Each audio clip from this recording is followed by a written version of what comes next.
Hi, it's Karen. I'm out in my garden and I wanted to do some weeding. We had a lot of rain yesterday, which is the perfect time to do weeding the next day.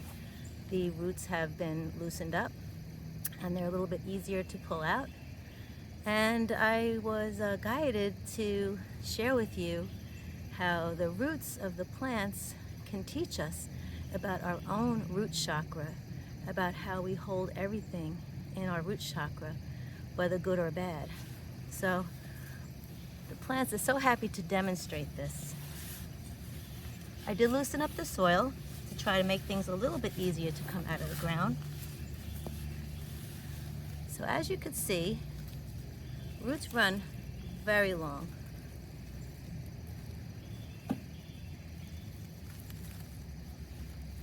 And they tangle in between each other. So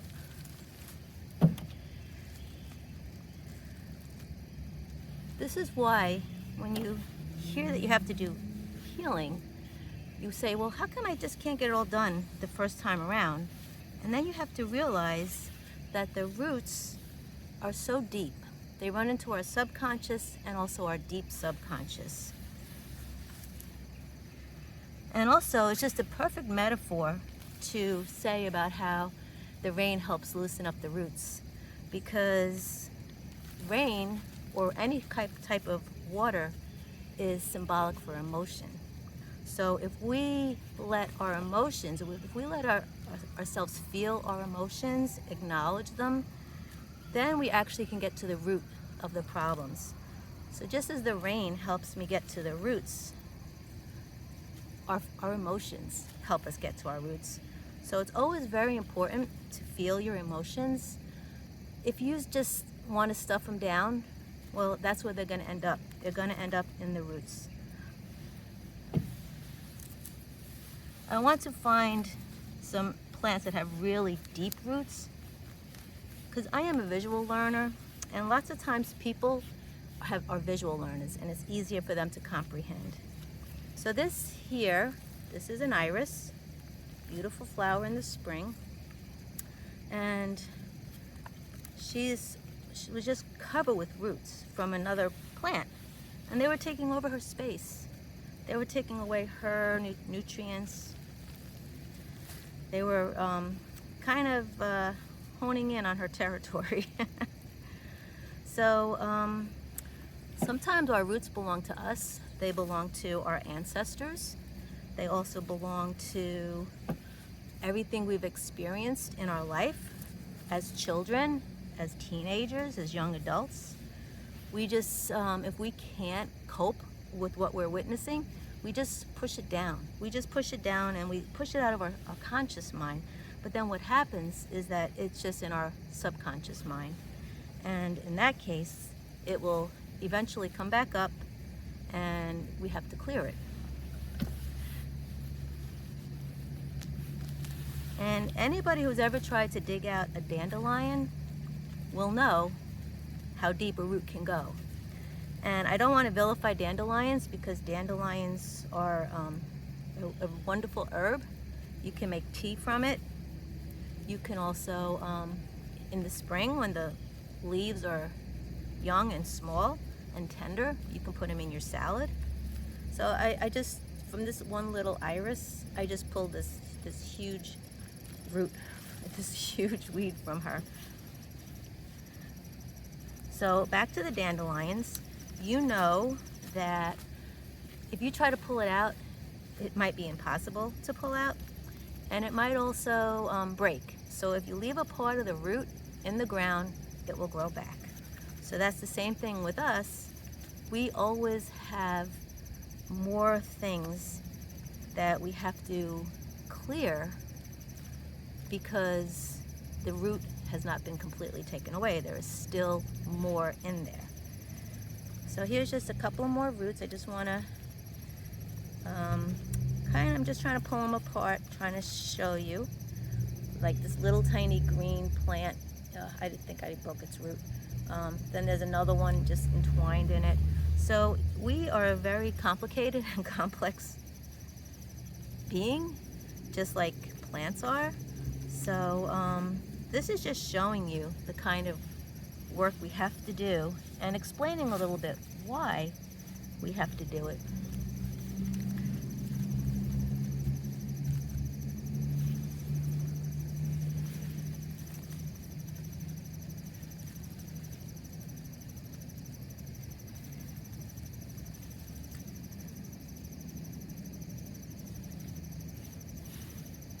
And I don't want you to feel so bad. I don't want you to feel so bad that, oh, you know, we have all this work we have to do. It's just so much to do. It's so hard. Oh, we do have an incredible amount of help.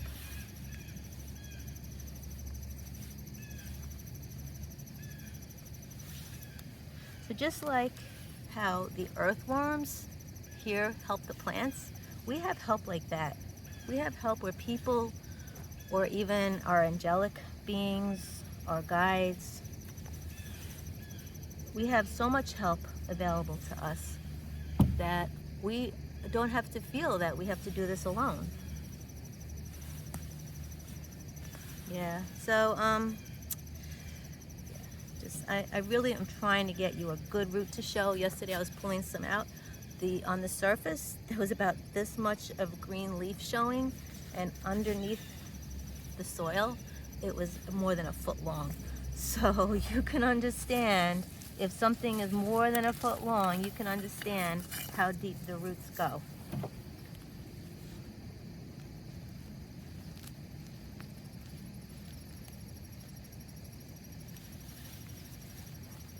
And you know, it's really great just to do gardening, just to have your hands working in the soil, working in the earth. That is healing in itself. So here you could just see this little plant, this little plant. You can see like how long the root gets. And that's really not even as long as some of the other ones. And again, I don't ever want to vilify any kind of weeds, because they have, so many of them have medicinal value. It's just that you don't want them growing in your flower garden.